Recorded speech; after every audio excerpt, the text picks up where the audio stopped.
श्री गणेशाय नमः। वक्रतुंड महाकाय सूर्यकोटि समप्रभ निर्विघ्नं कुरु मे देव सर्वकार्येषु सर्वदा। गुरुर्ब्रह्मा गुरुर्विष्णु गुरुर्देवो महेश्वरः गुरुः साक्षात् परब्रह्म तस्मै श्री गुरुवे नमः। सर्वमंगलमांगल्ये शिवे सर्वार्थसाधिके शरण्ये त्र्यंबके गौरी नारायणि नमोस्तुते। सृष्टौ या सर्गरूपा जगदनविधौ पालनीया च रौद्री संहारे चापि यस्या जगदजमखिलं क्रीडनं या पराख्या पश्यन्ति मध्यमाथो तदनु भगवती वैखरी वर्णरूपा सास्मद्वाचं प्रसन्ना विधिहरिगिरिशाराधितालङ्करोतु। नारायणं नमस्कृत्यं नरं चैव नरोत्तमं देवीं सरस्वतीं व्यासं ततो जयमुदीरये। ओम श्री जगदंबा माता की जय। काल आपण सर्व देवांनी आयुध आणि त्यांच्या शक्ती देऊन एक तेजोगोल राशी जो आहे त्या तेजोगोल राशीपासून एक देवी निर्माण झाली आणि ती त्रैलोक्याची मोहिनी अशी ती माता निर्माण होऊन तिने सर्व देवतांना धीर दिलेला आहे आणि महिषासुराचा वध करण्याचं आश्वासन तिने दिलेलं आहे। हा कथाभाग आपण कालपर्यंत ऐकला। आता त्याच्या पुढचा कथाभाग आपण आज ऐकूयात। देवीने असं आश्वासन दिलं की महिषासुराचा वध मी आजच करेल। ते ऐकल्यानंतर देवांना अतिशय आनंद झाला आणि माता देवांशी संवाद करू लागली। हे श्रेष्ठ देवतांनो, हा काळ जो आहे तो सुख आणि दुःखाचा करता आहे। मायेच्या प्रभावाने सर्व देवतांना कष्ट भोगावे लागत आहेत आणि महिषासुराचा त्रास भोगावा लागत आहे। हे सर्व अद्भुत शब्द ऐकून गर्जना ऐकून पृथ्वी कंपित झाली आणि ह्या देवीने जी गर्जना केली ती गर्जना ऐकून पृथ्वी कंपित झाली। पर्वत डगमगू लागले, महासमुद्रामध्ये विक्षोभ होऊ लागले। दानव इतके भयभीत झाले की ते त्यांच्या ठिकाण सोडून पळू लागले। देवता आणि सर्व देवता जे आहेत ते देवीला मात्र स्तुती करून आमचा विजय होऊ दे, आमची रक्षा करा असा उद्घोष करू लागले। तिकडे महिषासुराने देखील हा भीषण आवाज, ही भीषण गर्जना ऐकली आणि तो क्रोधित झाला आणि ही महाभयंकर गर्जना कोणी केली याचा शोध घेऊन मला सांगा अशी दैत्यांना आज्ञा केली। मी त्या व्यक्तीचा वध करेन असे महिषासूर दैत्यांना सांगू लागला। महिषासुराच्या आज्ञेचं पालन करत दैत्यांनी त्या गर्जनेच्या आवाजाच्या दिशेने शोध घेण्याचा प्रयत्न केला आणि शोधत शोधत ते दैत्य दिव्य स्वरूपिणी सर्व अलंकार आयुधांनी सुसज्ज अशी देवी जिने हातामध्ये मधुपात्र घेतलेले आहे अशी ती दुर्गा माता जिथे होती तिथे ते पोचले आणि ते दिव्य रूप पाहून सर्व दैत्य घाबरले। सशंकित मनाने महिषासुराजवळ पोचले आणि ते सर्व त्यांनी आपला राजा महिषासुरास सांगितले। मग महिषासुराने श्रेष्ठ मंत्रीगणांना सेनेसहित जाऊन त्या देवीला साम दान भेद कोणत्याही प्रकारे त्या देवीला माझ्याकडे घेऊन या, मी तिला माझी पट्टराणी बनवेन, तिला काहीही करून माझ्याकडे घेऊन या अशी आज्ञा केली। दैत्य महिषासुराच्या आज्ञेने श्रेष्ठ मंत्री हत्ती घोडे रथ घेऊन निघाले। ज्या ठिकाणी श्री दुर्गा माता होती त्या ठिकाणी दैत्यराज महिषासुराचे श्रेष्ठ मंत्रीगण पोचले आणि त्यातील प्रधान त्याने श्री देवीला विनम्रतापूर्वक प्रार्थना केली आणि तो देवीला म्हणू लागला की हे देवी आपण कोण आहात? माझे स्वामी दैत्यराज महिषासूर यांनी तुमच्यासाठी निरोप पाठवला आहे। माझे स्वामी त्यांनी देवतांना जिंकले आहे आणि मनुष्यांपासून तर ते अवध्यच आहेत। महिषासूर बलवान आहेत आणि कधीही कोणतेही रूप ते धारण करू शकतात। माझ्या स्वामींना आपणास पाहण्याची अत्यंतिक इच्छा आहे। ते मनुष्य रूपात देखील आपणाकडे समक्ष येऊ शकतात। आपण जर आलात तर आनंदच होईल, पण जर आपण येणार नसाल तर ते आपल्याकडे येतील। आपली काय इच्छा आहे ती आता आम्हाला तुम्ही सांगा, आम्ही जाऊन ती आमच्या स्वामींना सांगू। प्रधानाचे हे सर्व बोलणं देवीने शांतपणे ऐकून घेतलं आणि प्रधानास देवीने सांगितलं, मी देवमातेच्या स्वरूपात इथे आले आहे, दैत्यांचा नाश करण्यासाठी मी इथे आली आहे। माझं नाव महालक्ष्मी आहे.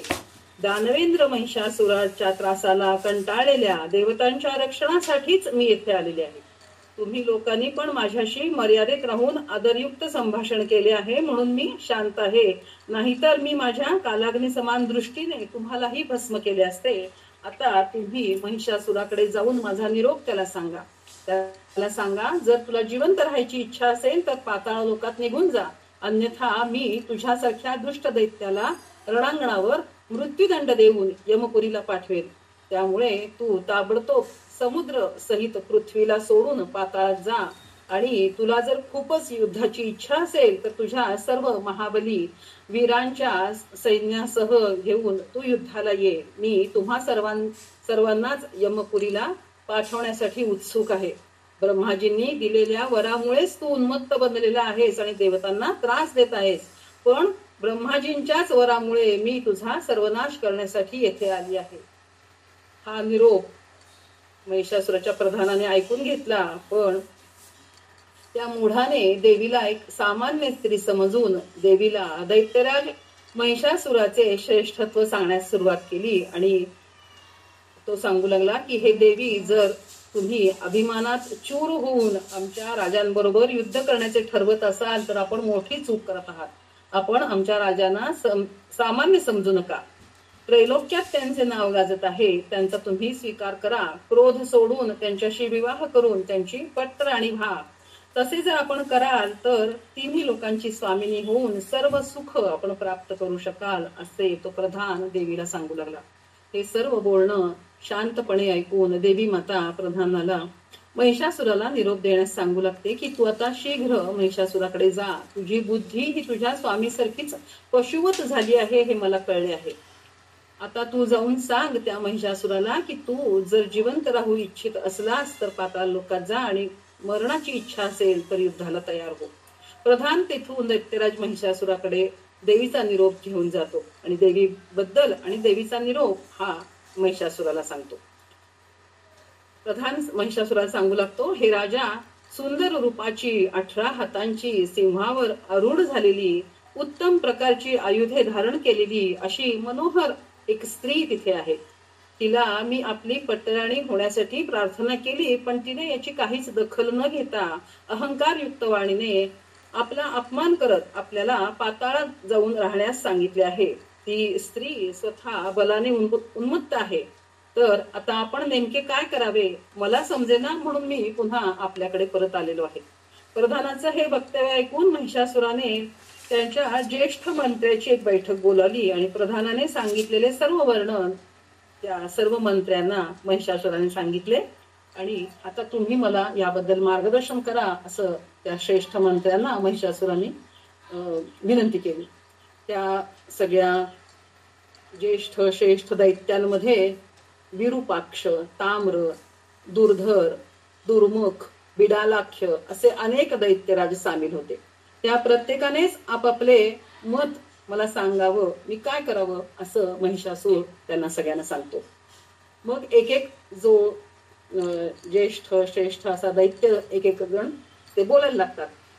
त्यावर प्रथम विरूपाक्ष सांगू लागतो, महाराज, आपण अत्यंत निर्धास्त राहा. स्त्रियांच्या सवयी आणि स्वभावानुसार आपण ती जे बोलली आहे ती एक धमकी आहे असं समजा. आपण जर तिच्या पुढे शरणागती स्वीकारली तर आपली अपकीर्ती होईल.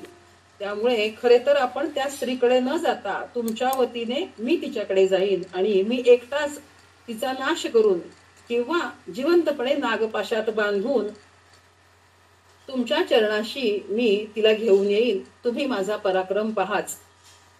यानंतर दुर्धर बोलू लागला. दुर्धराने आपले मत सांगितले, हे महाराज, तुम्ही त्या स्त्रीच्या बेताल बोलण्याचा अर्थ असा घ्या की बाण मारणारी स्त्री ही नेत्रांच्या बाणाने आपल्याला घायाळ करून आपल्या स्वाधीन होईल.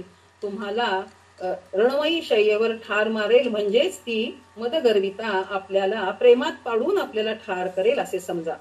हे सर्व ऐकून आता ताम्र आपले विचार प्रगट करू लागतो. ताम्र म्हणतो, ही 8 भुजांची स्त्री मनुष्य नाही की गंधर्व कन्याही नाही, ही देवाने निर्माण केलेली मायावी स्त्री आहे. तुम्ही तिला घाबरून न जाता आपण तिच्याशी युद्ध करूयात. जन्म मृत्यू याला कोणीच थांबवू शकत नाही, त्यामुळं युद्धच करणं उचित ठरेल. हे सर्व ऐकून घेऊन महिषासुराने ताम्रलाच युद्धासाठी तयारी करून त्या मानिनीला देवीला धर्मपूर्वक येथे घेऊन यावे अशी आज्ञा केली. जर तुझ्याशी युद्धात त्या मानिनीला तू वाचवू शकला नाहीस तर नाश कर, पण तुझ्या हुशारीने त्या मायावी स्त्रीचा नीट ठाव लक्षात घेऊन तिच्याशी युद्ध करून निर्दयता पूर्ण व्यवहार न करता शक्यतो तिला जिवंतच माझ्याकडे घेऊन ये असं ताम्रला त्यांनी आदेश दिला. महिषासुराची ही आज्ञा घेऊन ताम्र आपली सेना घेऊन देवीकडे निघाला. देवीच्या जवळ पोहोचलेला ताम्र अत्यंत आदरपूर्वक देवीला महिषासुराबद्दल कीर्ती आणि महिमा तो महिषासुराची सांगू लागला. देवी, आपण बरोबर आमचे राजे महिषासूर विवाह करू इच्छितात अशी आमच्या राजांची इच्छा आहे. तुमची ही कोमल अंग आणि हे जे हात आहेत यामध्ये आयुध शोभून दिसत नाहीत, परंतु तुम्ही इतक्या सुंदर आहात तर तुम्ही आमच्या राजाला महिषासुराला पती म्हणून स्वीकारा. तुमच्या दोघांचा जो पुत्र होईल तोही अतिशय सुंदर असेल आणि तुमचा संसार अतिशय सुखाचा होईल असं तो ताम्र देवीला सांगू लागला. ताम्रची ही गोष्ट ऐकून देवी गंभीर वाणीने ताम्रला सुनावते की अनेक देवतांची मी उपेक्षा केलेली आहे. तुझ्या पशुसम स्वामींची राणी होण्यासाठी मी आले नाही. मी तुझ्या स्वामींची राणी झाले तर माझी निंदा होईल. मी साधारण स्त्री नाही, स्वतः साक्षात भगवंत माझे पती आहेत. सर्वव्यापी, सर्वज्ञ, समर्थ, शांत, सर्व साक्षी, निर्गुण, मोहरहित, अनंत, सर्वांतर्यामी अशा माझ्या प्रभूंना सोडून मी त्या मूर्ख महिषाला माझा पती कशाला बनवेल? तू आता तुझी निरर्थक बडबड थांबव आणि युद्धासाठी आला आहेस तर युद्धाला तयार हो. मी आत्ताच तुला यमराजाचं वाहन बनवेन किंवा पाणी वाहून नेणारा तुझ्या स्वामीसारखा एखादा महिष बनवेन. आणि तुला जर जिवंत राहण्याची इच्छा असेल तर सर्व सैन्यासह तू आत्ताच पाताळ लोकात जा, अन्यथा मी तुला मारून टाकेन. तेव्हा युद्ध कर अथवा निघून जा. देवीची ही गर्जना ऐकून, प्रलयकालीन भीषण आवाज अशा स्वरूपातील ही गर्जना ऐकून पृथ्वी देखील थरथरली. दैत्य भयभीत झाले. ती गर्जना इतकी भीषण होती की दैत्य पत्नींचे गर्भपात झाले असा उल्लेख या ग्रंथामध्ये आला आहे. ताम्र अतिशय घाबरला आणि भयभीत होऊन महिषासुराकडे परत आला आणि आपण सध्या आपल्या युद्धाचा निर्णय थोडा मागे घेऊयात. हे राजन, आपण शांत राहून आपला जीव वाचवूयात, नाहीतर या युद्धामध्ये आपल्याला आपला जीव गमवावा लागेल असे बोलून आता पुढचा निर्णय तुम्ही घ्या, मी आता या युद्धामध्ये सामील होणार नाही असे तो सांगू लागला. महिषासुराने आपल्या मंत्रीगणांचा निर्णय घेण्यासाठी पुन्हा बैठक बोलवली आणि यामध्ये बिडालाख्याने आपले विचार सांगितले. बिडालाख्य म्हणाला, त्या स्त्रीबद्दल नेमकी माहिती आपल्याला हवी. त्या स्त्रीला पुढे करून नंतर सर्व देवता तिची मदत करतील आणि आपल्या सर्वांचा नाश होईल असं मला वाटतंय. त्यामुळे एक स्त्री आपल्याला कशी काय युद्धासाठी आव्हान देऊ शकते याबद्दल आपल्याला पूर्ण माहिती करून घ्यावी लागेल आणि मगच आपल्याला युद्ध करायला रणांगणात जावे लागेल. त्यावर दुर्मुख नावाचा जो दैत्य होता त्याने सर्वांना सांगितले की आपण काहीही विचार न करता युद्धाचे आव्हान स्वीकारूयात आणि युद्धाची तयारी करूयात. विजय मिळाला तर कीर्ती वाढेल, मृत्यू आला तरी रणांगणावर मृत्यू आलाय म्हणून त्यामुळेही आपली कीर्ती वाढेल. पण आपण युद्धाचे आव्हान घाबरून स्वीकारले नाही तर मात्र आपल्या राजाची अपकीर्ती होईल आणि यश नष्ट होईल. दुर्मुखाचे हे विचार ऐकून बाष्कल पण आपले मत मांडू लागला. इतक्या विचार करू नका की त्या देवीला इतकं घाबरण्याचं काहीच कारण नाहीये. मी एकटाच जाऊन विजय प्राप्त करून येतो आणि सर्वजण तुम्ही भयाचा त्याग करा. मी आत्ताच जाऊन त्या चंडिकेला यमपुरास पाठवतो. दुर्धरांनी आपले मत प्रगट केले. हे राजा, तुम्ही भयभीत व्हावे म्हणूनच देवतांनी ही मायावी रचना केलेली आहे. त्यामुळे तुम्ही न घाबरता मनाला हे समजावून सांगा की काहीही झाले तरी विजय आपलाच होणार आहे. मनाची व्याकुळता दूर करा. मी स्वतः जाऊन तुमचे कार्य संपन्न करेन. त्या दुराचारणी स्त्रीला पकडून मी तुमच्यापर्यंत घेऊन येईल आणि माझे स्वामी आपण आपली मनोकामना मी लवकरच पूर्ण करेन असे सांगून शस्त्रास्त्रांचे विशारद असे ते दोघे महाबाहू दैत्य बाष्कल आणि दुर्मुख या दोघांनीही महिषासुराची आज्ञा घेऊन युद्धभूमीकडे प्रयाण केले. युद्धभूमीवर देवीला समोर पाहून दोघांनीही अत्यंत भीषण गर्जना केली आणि देवी मातेला महिषासुराच्या कडे त्याची पत्नी म्हणून येण्यास समजावण्याच्या सुरात बोलण्यास सुरुवात केली. महिषासुराच्या यशाच्या कथा ऐकवण्यास सुरुवात केली. पण हे सर्व ऐकून देवी माता क्रोधित झाली आणि तिने आपल्या बाणांनी युद्धाला आरंभ केला. घनघोर युद्ध सुरू झाले. या युद्धात बाष्कलवर आपल्या त्रिशूलाने प्रहार करून मातेने बाष्कलचा वध केला. बाष्कलला मृत्युमुखी पडलेला पाहून त्याची सेना तिथून सैरावैरा पळू लागली, भयभीत झाली. इकडे देवतांना मात्र खूप आनंद झाला आणि सर्व देवता माता भगवतीचा जय जयकार करू लागले.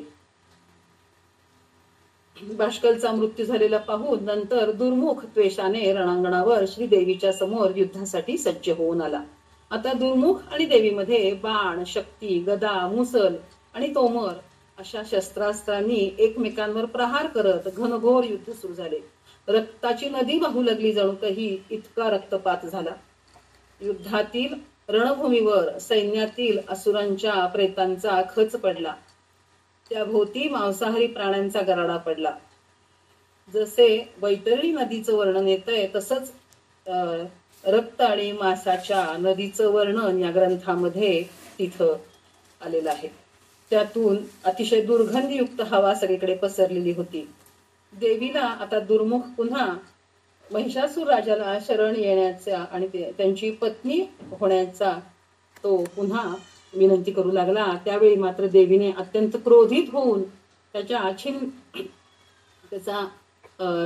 त्याचं शरीर जे होतं ते छिन्न भिन्न केलं आणि नंतर आपल्या तीक्ष्ण तलवारीने त्याचं मस्तक धडापासून वेगळं केलं. सर्व देवतांना दुर्मुखचा बळी गेलेला पाहून अतिशय आनंद झाला आणि देवी मातेचा ते सगळेजण जय जयकार करू लागले. आकाशातून देवीवर पुष्पवर्षाव होऊ लागला. अशा प्रकारे बाष्कल आणि दुर्मुख यांचा वध झाल्याची बातमी महिषासुराला कळली. आणि आता पुढील युद्धासाठी महाबली चिक्षूर आपली सेना घेऊन ताम्रला आपला अंगरक्षक बनवून युद्धभूमीवर श्रीदेवी बरोबर युद्ध करण्यासाठी तो रणांगणावर दाखल झाला. युद्धामध्ये या साधारण स्त्रीला जिंकून घेऊन मी महिषासूर राजाकडे परत विजयी होऊन जाईन या गर्वाभिमानाने चिक्षूर युद्धासाठी सज्ज झाला आणि श्रीदेवी आणि यामध्ये दोघांमध्ये बाणांचे युद्ध सुरू झाले. ते दृश्य असं दिसत होतं की जणू काही आकाशातून बाणांचा पाऊस पडत आहे की काय असं. आणि त्या बाणांच्या वर्षावामुळे चिक्षूर बेशुद्ध झाला. चिक्षूर बेशुद्ध झाल्यावर ताम्र रणांगणावर युद्धासाठी श्रीदेवी समोर सज्ज झाला. श्रीदेवीने त्यालाही अनेक बाणांचा त्याच्यावरही वर्षाव सुरू केला आणि त्याने मात्र सिंहावर मुसळ फेकून मारलं आणि प्रहार केला. देवीवर बाण आणि सिंहावर मुसळ फेकलेलं, पण देवी अत्यंत क्रोधित झाली आणि या ठिकाणी देवीचे नाव ताम्राक्षी असं दिलेलं आहे. या ताम्राक्षी देवीने ताम्रवर आपल्या अत्यंत तेज धार असणाऱ्या तलवारीने प्रहार करून त्याचे मस्तक कापून त्याला मारून टाकले. त्यानंतर पुन्हा शुद्धीत आलेला चिक्षूर देखील पुन्हा देवी समोर आला. त्यावेळी देवीने एकाच वेळी 5 बाण त्याच्यावर सोडले. एका बाणाने त्याच्या हातातील खड्ग तोडलं, दुसऱ्या बाणाने त्याचे हात तोडले आणि अन्य बाणांनी त्याचं मस्तक धडावेगळं केलं. आपले सेनापती चिक्षुराक्ष आणि ताम्र धारातीर्थी पडलेले पाहून दुरात्मा दैत्य सेना सगळी सैरावैरा पळू लागली. देवतांना मात्र अत्यंत आनंद झाला आणि देवीचा ते जय जयकार करू लागले. आता यानंतर महिषासुराला ही बातमी कळली. अत्यंत विस्मयचकित झालेला महिषासूर देवी बरोबर युद्ध करण्यासाठी विशाल सेना असलेला बिडालाक्ष आणि असिलोमा या 2 दैत्यांना त्याने रणांगणावर पाठवले. दोघेही वीर कवच धारण करून बाण, गदा, मुसळ घेऊन सिंहावर आरूढ झालेल्या ह्या देवी समोर युद्धासाठी सज्ज झाले. त्यांच्या मध्येही अतिशय घनघोर युद्ध झाले. माता भगवतीने बाणांच्या साह्याने बिडालाक्षावर वार केले आणि देवीच्या बाणांनी मूर्छित झालेला बिडालाक्ष रणांगणावर थोड्या काळानंतर तो मृत्युमुखी पडला.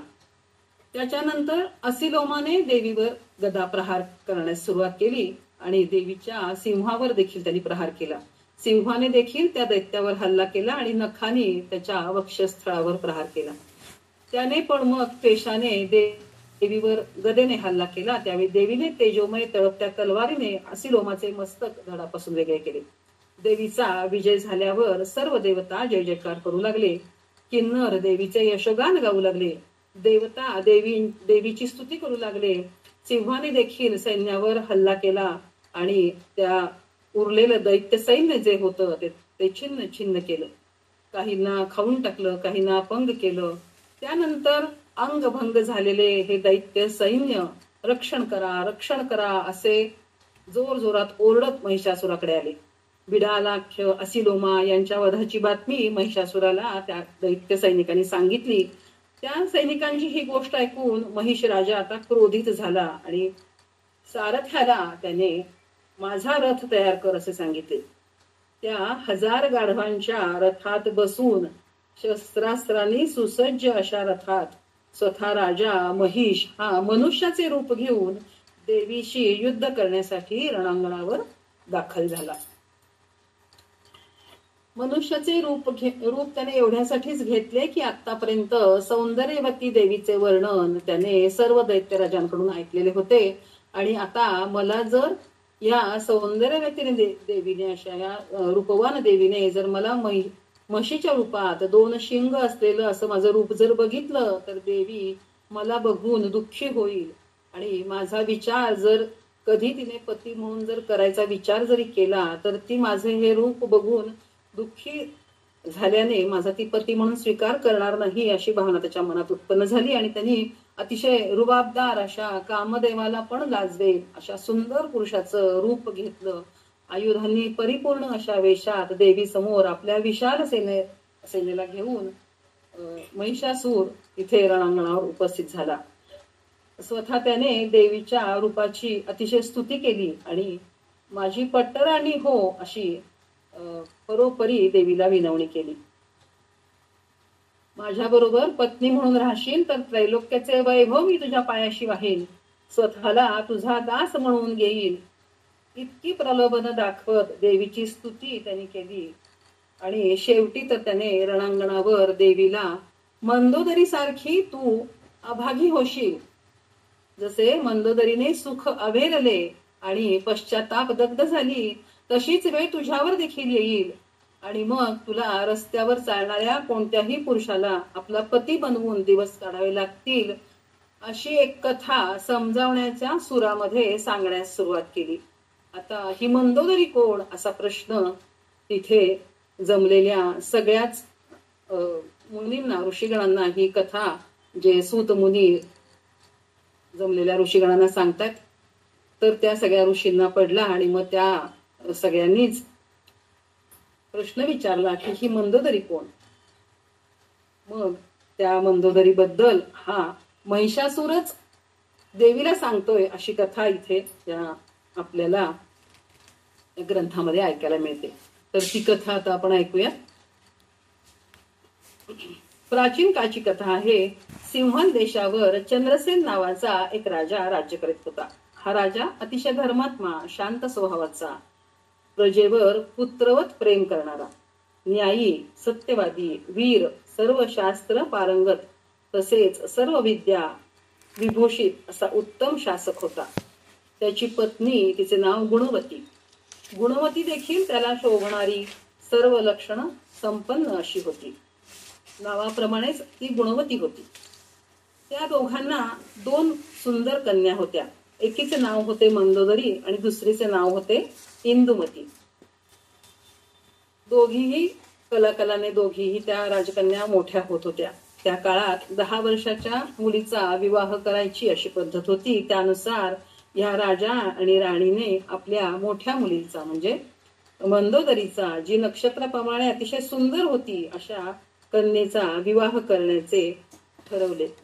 मद्र देशाचा राजकुमार कंबुग्रीव याच्याशी आपल्या मुलीचा विवाह करावा असा विचार या दोघाही राजाराणीच्या मनात आला आणि त्यांनी आपल्या मुलीला मंदोदरीला बोलवून तिला आपला विचार सांगितला. त्यावेळेला अत्यंत प्रेमाने त्यांनी ही गोष्ट आपल्या मुलीला सांगितली. परंतु मंदोदरीने मात्र तात्काळ या गोष्टीला नकार दिला. आणि आई आणि बाबा, मी तुम्हाला आत्ताच सांगते, मी कधीही लग्न करणार नाही. तुम्ही माझ्यासाठी कोणताही वर बघण्याचा त्रास घेऊ नका. मी कधीही लग्नबंधनात अडकणार नाहीये. मी तपश्चर्या करत माझं जीवन व्यतीत करणार आहे आणि मोक्ष मिळवणार आहे, असे तिने आपल्या आईवडिलांना अतिशय प्रेमाने आणि समजावण्याच्या सुरामध्ये सांगितलं. राजा राणी दोघंही विचारात पडले, पण त्यांनी थोड्या काळानंतर ही गोष्ट स्वीकारली आणि ते दोघेही शांत बसले. एकदा झालं असं, ही मंदोदरी राजकन्या आपल्या दासी आणि सख्यांबरोबर वनविहारासाठी गेलेली होती. तिथे एक वीरसेन नावाचा राजकुमार त्यानं तिला पाहिलं आणि मैत्रिणींकडं त्या राजकन्येबद्दल त्यांनी चौकशी केली की ही कन्या कोण आहे, कुणाची आहे, आणि हिची जर इच्छा असेल तर हिला मला हिच्याशी लग्न करायचंय, तर तुम्ही तिला तयार करा, असं त्या दासींना आणि मैत्रिणींना तो राजकुमार वीरसेन सांगू लागतो. परंतु तिची जी मैत्रीण असती ती त्यावेळेला सांगते की आमच्या राजकुमारी ह्या ज्या मंदोदरी आहेत ह्या कुणाशीही लग्न करणार नाहीयेत, त्या शेवटपर्यंत बंधनात न राहता स्वतंत्र राहून तपश्चर्या करणार आहेत. ही गोष्ट जेव्हा मंदोदरीला कळली त्यावेळेला मंदोदरीने पण हेच सांगितलं आणि मग त्या राजकुमाराचा त्याचा अपमान वाटला आणि तो तिथून निघून गेला.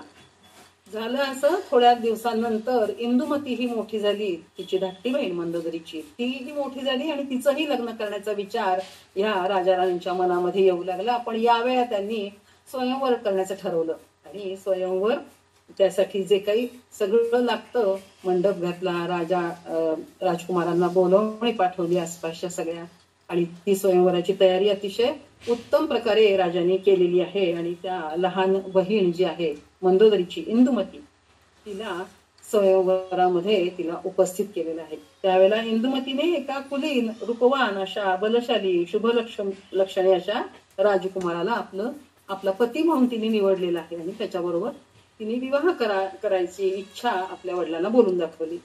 आता हे सर्व पाहिलं, स्वयंवराची रीती झगमगाट असा पाहिला आणि सगळे एकापेक्षा एक आलेले राजे आणि आपली लहान बहीण एका सुंदर राजपुत्राला निवडून त्याच्याशी विवाह करण्याचा विचार करते आहे, हे सर्व बघून आता मात्र मंदोदरीचे विचार बदलले आणि तिने त्या आपल्या बहिणीच्या स्वयंवरामध्येच आलेल्या एका राजकुमाराला विवाह करण्यासाठी म्हणून निवडलं.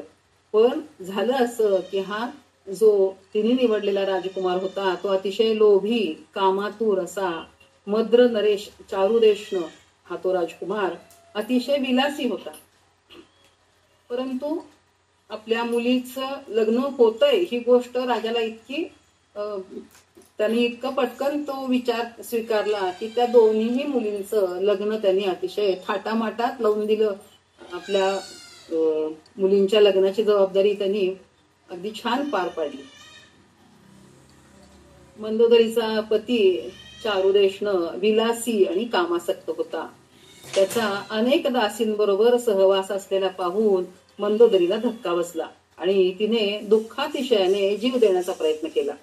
पण शेवटी विचार करून तिने हे सर्व दुःख सहन करत आता जीव पण द्यायचा नाही, वडिलांकडे पण जायचं नाही, तर आता काय करावं, तर आपल्या ह्या पतीचं घरच हे आपलं अंतिम राहण्याचं ठिकाण आहे असा निर्णय घेतला आणि तिने राजाचा सगळा तो विलास बघत तिथेच जीवनाचा कठीण पथ जो होता तो तिथं मार्गक्रमण करण्याचा तिने निर्णय घेतला आणि हे दुःख सहन करत तिला पुढचं आयुष्य तिथंच व्यतीत करावं लागलं. तर असं हे मंदोदरीचं आख्यान हा महिषासूर राजा देवीला कथन करतो. तसे हे देवी तुझी पण अशीच गत होईल आणि त्यामुळे आत्ताच माझी राणी हो, मी तुला सुखात ठेवीन असा वार्तालाप महिषासूर देवी मातेबरोबर करू लागला. परंतु देवी या सर्वांनी अतिशय क्रोधित झाली आणि महिषासुराला जर युद्ध करायचं नसेल तर पाताळ लोकात जा आणि युद्ध करायचं असेल तर मृत्यूला सामोरे जाण्यास तयार राहा. मी तुला आत्ताच मारून टाकते, तुला मारल्याशिवाय मी इथून जाणार नाही. जेव्हा जेव्हा देवतांवर संकट येईल तेव्हा तेव्हा मी प्रगट होणार आहे आणि देवतांचे संकट दूर करणार आहे. त्यामुळे हे मूर्ख महिषासुरा, तू मला साधारण स्त्री समजून चूक करत आहेस. मी निराकार आहे, अजन्म आहे. मी देवतांना संकटमुक्त करण्यासाठी आलेली आहे आणि याचसाठी माझा जन्म झालेला आहे हे तू निश्चित समज. आता तुझी व्यर्थ बडबड थांबव आणि युद्धाला तयार हो, अशी गर्जना श्री देवी मातेने केली. यावर महिषासूर पण युद्धाला तयार झाला. दोघांच्या मध्ये अतिशय भीषण युद्ध सुरू झालं. त्या दोघांच्या युद्धाच्या वेळी दुर्धर नावाचा दैत्य तिथे येऊन मध्येच तो बाणवर्षाव करू लागला. त्यावर देवीला अतिशय क्रोध आला आणि त्यांनी क्रोधाने आपल्या बाणांनी घायाळ करून त्याला ठार केले. त्यानंतर त्रिशूळाने अजून एक दैत्य त्रिनेत्र तो समोर आला, त्यालाही देवीने मारून टाकले. त्यानंतर अंधक नावाचा एक दैत्य समोर आला, त्याला मात्र देवीच्या सिंहाने मारून टाकले. आणि आता वेळ आली महिषासुराच्या वधाची. आता मात्र देवी क्रोधाने महिषासुराला मारण्याच्या हेतूने महिषासुराला बाण मारू लागली, पण त्याच वेळी महिषासुराने सिंहाचे रूप घेतले. नंतर सिंहाचे रूप सोडून मदोन्मत्त हत्तीचे रूप घेतले आणि आपल्या त्या सोंडेनी मोठमोठे पर्वत उचलून तो देवीवर फेकू लागला. त्यालाही देवीने बाणाने तेही पर्वत सगळे मोडून काढले. पण त्यानंतर महिषासुराने शरभाचं रूप घेतलं. शरभाचं रूप घेतलं म्हणजे शरभ म्हणजे असं रूप आहे की सिंह आणि हत्ती असं दोघांची ही शक्ती तिथे एक शक्ती आणि आकार एकत्र केल्यावर जे रूप तयार होईल असं ते रूप त्यांनी घेतलं. आणि अशा प्रकारे सगळं कपट कार्य जो असतो तो प्रवीण असतो, तो कपट करण्यामध्ये महिषासूर. तर त्यामध्ये प्रवीण असलेला हा महिषासूर रणभूमीवर वेगवेगळी रूप घेत युद्ध करू लागला. त्यावेळी क्रोधाने लाल होत चंडिकेने आपल्या त्रिशूलाने त्याच्यावर बलपूर्वक प्रहार केला. महिषासूर भूमीवर कोलमडला आणि मूर्छित झाला. त्यानंतर थोड्या वेळाने पुन्हा तो शुद्धीत आला आणि त्याने देवीवर पुन्हा आघात केला. तेव्हा माता भगवतीने 1000 आऱ्या असलेले आणि सुंदर नाभिवाले असे एक चक्र महिषासुरावर सोडले. त्या चक्राने महिषासुराचा प्राण घेतला. पर्वतावरून रक्ताचा झरा वाहत असल्यावर कसे दृश्य दिसेल तसं महिषासुराचं मस्तक त्याच्या धडापासून बाजूला झाल्यावर रक्ताच्या धारा वाहू लागल्या तसं दृश्य दिसायला लागलं. अशा त्या क्रूर महिषासुराचा नाश झाल्यावर उरलेली दैत्यसेना भयभीत होऊन पाताळात पळून गेली आणि या भूमंडलातील सर्व देवी देवता, मनुष्य, मुनिगण, साधुजन आनंदित झाले. सर्वत्र देवीचा जय जयकार ध्वनी सुरू झाला आणि ही माता महालक्ष्मी रमणीय मणिद्वीप या ठिकाणी विराजित झाली. पृथ्वीवर धर्मराज्य प्रस्थापित झाले आणि सर्व लोक भगवती चंडिकेच्या चरणकमलांचा आश्रय घेऊन राहू लागले. या महिषासुराचं मर्दन झालेलं आहे आणि आता आपल्या ग्रुपमधील आपली सखी सौ उषा जोशी ह्या देवीचे शंकराचार्य विरचित महिषासुर मर्दिनी स्तोत्र म्हणतील आणि या भागाची सांगता करतील. ओम श्री मात्रे नमः. सुरू करू. ऐगिरि नंदिनी नंदित मोदिनी विश्व विनोदिनी नंदिनुते गिरिवर विंद शिरोदिनी वासिनी विष्णु विलासिनी जिष्णुनुते भगवती हेशित कंठ कुटुंबिनी भूरि कृते जय जय हे महिषासुरमर्दिनि रम्य कपर्दिनि शैलसुते सुरवर पोषिणि दुर्धर दर्शिनि दुर्मुखमर्दिनि हर्षरते त्रिभुवन पोषिणि शंकर तोषिणि कल्मषमोचिनि घोररते धनुजनि रोषिणि दुर्मद शोषिणि दुःख विनाशिनि सिन्धुनुते जय जय हे महिषासुरमर्दिनि रम्य कपर्दिनि शैलसुते ऐ जगदम्ब कदम्ब वनप्रिय वास विलासिनि वासरते शिखर शिरोमणि तुंग हिमालय शृंग निजालय मध्यगते मधु मधुरे मधु कैटभ भंजिनि वासरते जय जय हे महिषासुरमर्दिनि रम्य कपर्दिनि शैलसुते ऐनुज हुंकृति मातृ निराकृति धूम्र विलोचनि धूम्रशिके समर विशोणित बीज समुद्भव बीजलतादिक बीजलते शिव शिव शुंभ निशुंभ महाहवदर्पित भूत पिशाचनते जय जय हे महिषासुरमर्दिनि रम्यकपर्दिनि शैलसुते ऐ भोषतमुख खण्डित कुण्डलि तुण्डित मुण्डगराधिपते रिपुगज गण्ड विदारण खण्ड पराक्रम शौण्ड मृगाधिपते निज भुज दण्ड निपातित मुण्ड भटाधिपते जय जय हे महिषासुरमर्दिनि रम्यकपर्दिनि शैलसुते हैरण मर्मद शास्त्रवधो दुर्जय निर्जय शक्तिभृते चतुर विचार दुरीन महाशिवदूत कृत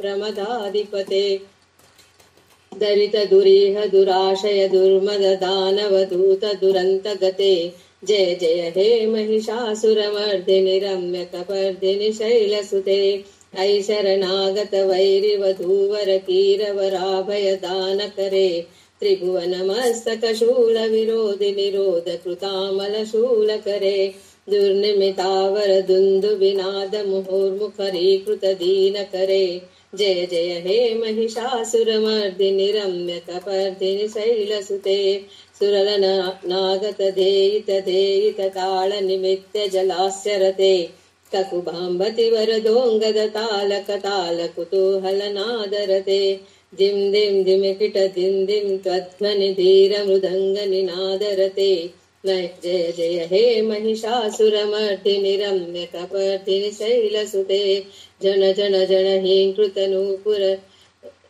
जन जन हींकृत सुर नूपुर रंजित मोहित सिंधित भूतपते नटित नटार्ध नटी नटनायक नाटित नाटक नाट्यरते वदन कपालिनि फाल विलोचनि पद्म विलासिनि विश्वदुरे जय जय हे महिषासुरमर्दिनि रम्यकपर्दिनि शैलसुते धनुज सुसंगर रक्षण संग परिस्फुर दंगन टत्कटके कनक विशंग वृषत्क विशंगर सत्कट भृंग हटाचटके अति चतुरंग बलक्षितिरंग घटत बहुरंग बलत्कटके जय जय हे महिषासुरमर्दिनि रम्यकपर्दिनि शैलसुते महित महाहव मल्लम तल्लिक वेल्लिक वेल्लिक भिक्षुरते विरचित वल्लिक वल्लिक गेल्लिक मल्लिक बिल्लिक वर्गभृते रुद्रगुत पुल्लस पुल्ल पितारुण पल्लव तल्लत पल्लविते जय जय हे महिषासुरमर्दिनि रम्यकपर्दिनि शैलसुते ऐतव सुमन सुमन सुमनोहर कांतिल सत्कल कांतियुते सुत रजनी रजनी रजनीकर वक्त्र विलास विलास कृते सुनयन वरयन सुभ्रमर भ्रमराधिपते विश्वनुते जय जय हे महिषासुरमर्दिनि रम्यकपर्दिनि शैलसुते अविरल दंडग मेदुर मुन्मद मत्त मतंग जराजगते त्रिभुवन भूषण भूत कला निधि रूप पयो निधि राजसुते ऐसुदनी तीज लानस मानस मोहन मन्मद राजगते जय जय हे महिषासुरमर्दिनि रम्यकपर्दिनि शैलसुते कमल दलामल कोमल कांति कला कलिकाकुल बाललते सकल कला विजय क्रम केलि चलत कल हंस कुळाळि कुले अतिकुल संकुल कुवलय मंडित मौळि मिळित सद मदाळि कुले जय जय हे महिषासुरमर्दिनि रम्यकपर्दिनि शैलसुते कलमुरवर राजित कूजित कोकिल मंजुल मंजुरते मिलित मिलिंद मनोहर गुंफित रंजित शैलिनि कुंजगते मृगगण भूत महाशबरी गण रिंखण संभृत केळिभृते जय जय हे महिषासुरमर्दिनि रम्यकपर्दिनि शैलसुते कटित दिनीद कूल मृदुकूल विचित्र मयूख सुरंजित चंद्रकळे निज कनकाचल मौळि पयोगद निर्जर कुंजर भूरि रुचे प्रणत सुरासुर मौळि मणिस्फुर दंशुलतादिक चंद्र रुचे जय जय हे महिषासुरमर्दिनि रम्यकपर्दिनि शैलसुते निजित सहस्र करैक सहस्र सुदासमरूप करैक मते